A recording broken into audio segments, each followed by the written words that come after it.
So why Azul Duel? Isn't original Azul is best at 2 players anyway? So do we need more Azul? All the questions we have in our heads when we first found out about the plan for Azul Duel. Yes. In this video, we'll talk about the premise of the Azul games, an overview of Azul Duel, and the answers to those questions and more towards the end of the video. And hi everyone, it's Stella. And Tarrant. Welcome to Meeple University.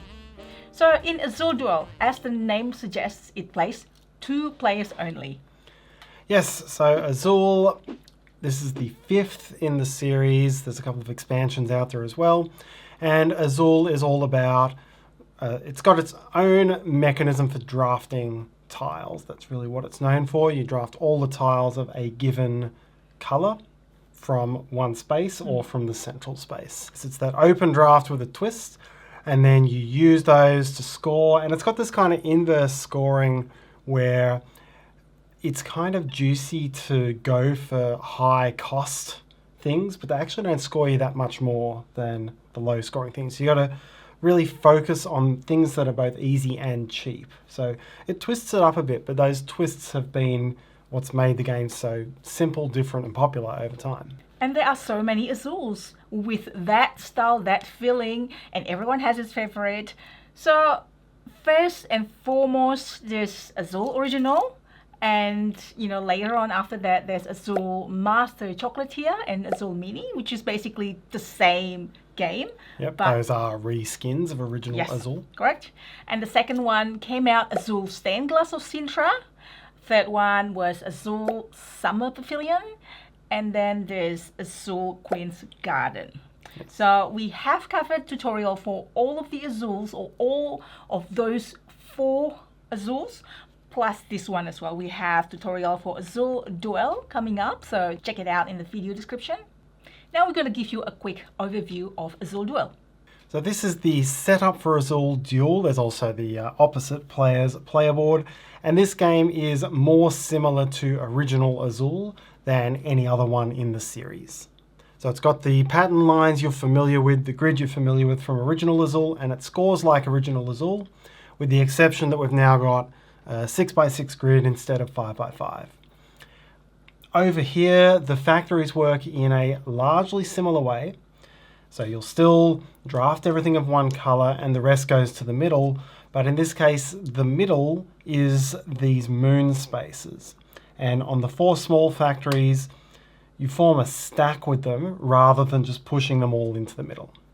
If you do take from the larger factory, then what's left over doesn't go into a stack, it goes into an available pool. And so from there, when you're taking tiles from the middle, instead of having every pushed in tile up for grabs, you've only got the tops of these stacks. So it slows down the gathering of tiles a little bit from the take from the middle action. Now the way you put these tiles that you gather onto your pattern lines, that's exactly the same. But then a couple of extra features. So twice per round across the first 4 rounds, you're going to be collecting these pieces for your roof. You're actually tiling the roof in this game and placing them out. So you're going to be creating the patterns as you go along. So you choose your own patterns in this game? Yes. And there's no restriction. It's not just like the blank side of the original Azul board. You can have the same shape in the same column or row. And there's some special spaces, either wilds or these special tiles that you need to unlock in different ways. I'm just trying to find the wild, which is this one. Yep. And then the other thing that is different is that once a factory is empty, there's a bonus chip, and twice per round you're going to collect these bonus chips. And so these are a little bit more forgiving than original Azul, because if you've got 2 that have a matching half or 3 that don't, you can flip them over during scoring to count as that type of tile.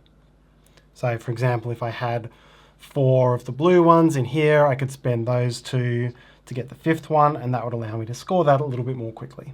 And these don't score at the end of the game anyway, so you can just might as well use them. Yes. There's a bit of variety on the potential end game scoring objectives you can go through, so it's not just rows, columns, and diagonals. You play over 5 rounds and otherwise score just like original Azul. So if you do want more detail how to play, check out our Azul Duel how to play video. And so, back to the question. Is an original Azul is best at 2 players anyway? Do we even need Azul Duel? It's an interesting question because I certainly think Azul Original is best at 2 players, and I think the community does as well. The BGG community best at recommendations does have 2 players as the best for Azul. So it's hard to think of another game that is so well loved at 2 players having a separate dual version come out. Although these days, the last year, we found more and more games actually specifically made for 2 players. Even the games that's already out there, like Everdell, they have now Everdell Duel. Yes. Now Azul Duel. Yes, there were quite a lot over the last year. Although there are still some point of differences for this Azul Duel. I mean, aside the obvious of different rules, you mentioned earlier that it's less brutal, but really brutality is still there, but it's different. I think, well, let's address both halves of that. Yes. What could make original Azul very cutthroat and very brutal was your ability to try to force your other player to get a huge chunk of tiles they don't want that score them a lot of negative points. You can give them huge amounts of tiles at once. I always found at 2 players, you had that grid, you could see what tiles your opponents could and couldn't get. And you could be very tight about not letting them get the tiles they need, taking them before they could get them, having them stuck with pattern lines filled up. It could get, I always found it could get very nasty. Oh, very. That's the most brutal part of Azul. Let's compare with these one. Yeah, there's a few things which make that harder to do here. So, first and foremost, you've got a 6th pattern row, and it makes a big difference. You go back to original Azul, we've got pretty much the same number of tile sets. There's 21 in play each round instead of 20. I've got 21 pattern line spaces to stash them in. So, unlike when you've got 15 and only 5 rows, it's harder to completely block your opponent out from getting the tiles they need. Players also have a lot more flexibility on what can go into the rows based on these, because you don't have to already have a space lined up to take a tile to put a tile in that pattern row. Right now I could put any color in here that I wanted on the assumption that I will later place a tile that can accommodate it.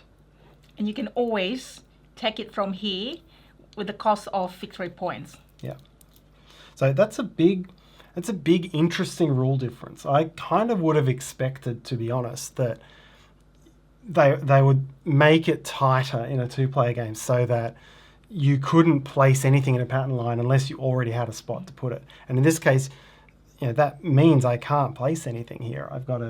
But there's nothing you can take that stops me from putting something in here and coming back later because I've got all these spaces to make it valid.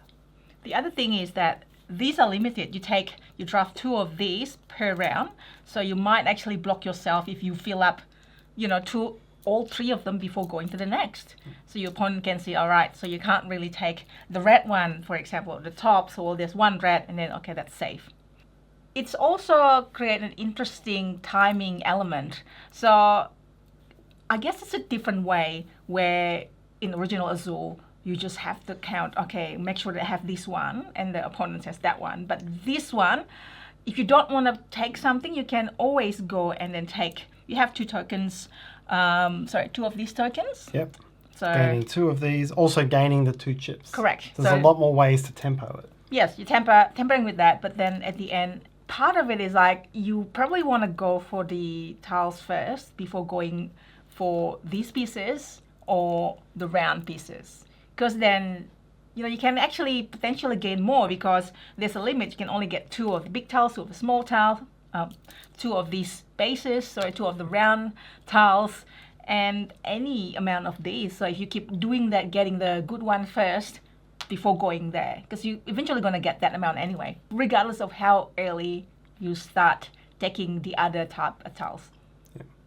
The stacks out here, they do slow the game down in terms of how quickly the tiles... Right, yes. And that's where the big chunks of tiles that previously used to completely fill out your broken tiles row or your floor row, you're not going to get 6, 7, 8, 9 tiles at a time. That's going to slow it down a lot more. And so, particularly with the tactics you can put into how you make those stacks, it becomes a little bit more slow burning tactical to try to get and place the tiles that you want in the right places. And so that's one of the areas where this becomes more thinky than the original Duel. I agree. Than the original Azul. My brain was mushy after this. Yeah, more thinky and less explosive and more trying to find a little optimum rather than the really big winning action. Yeah. But there is one thing here where it then becomes tighter than the original Azul at 2 players, and that's the scarcity of the tiles. And that does become an interesting part of play, and it becomes the more aggressive part of the game. In the original Azul, there was 100 tiles, 20 of each, and that wasn't cut down when you played at 2 players. Here, there's only 13 of each colour. Yep. And this is where having the bigger pattern line also gives you a place to just...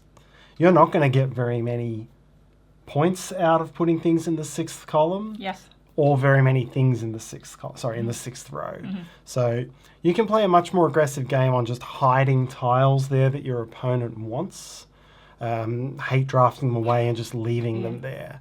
And whereas that can really hurt you in the original Azul with the smaller pattern rows, that becomes a bigger part of the game here.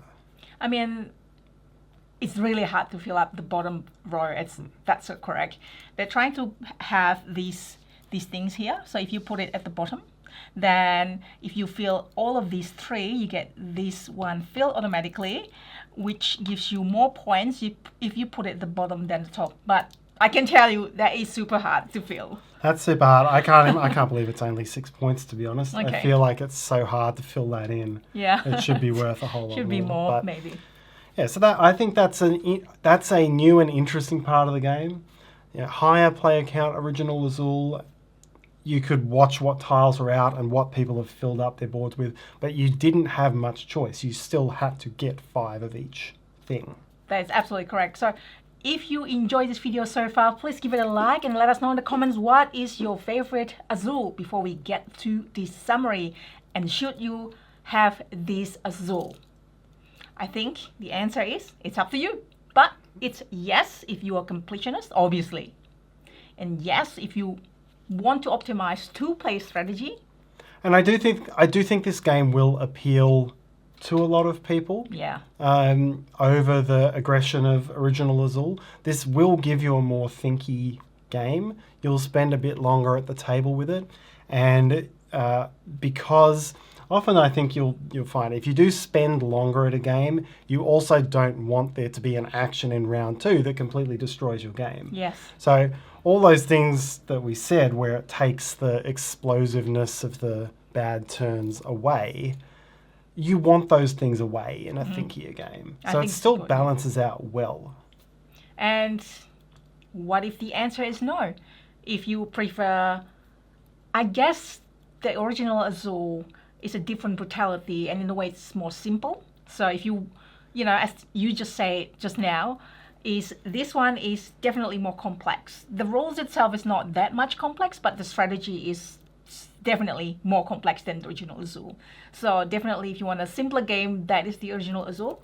Yeah, this is certainly a more complex version in that I wouldn't go straight to this game if you haven't played Azul Original.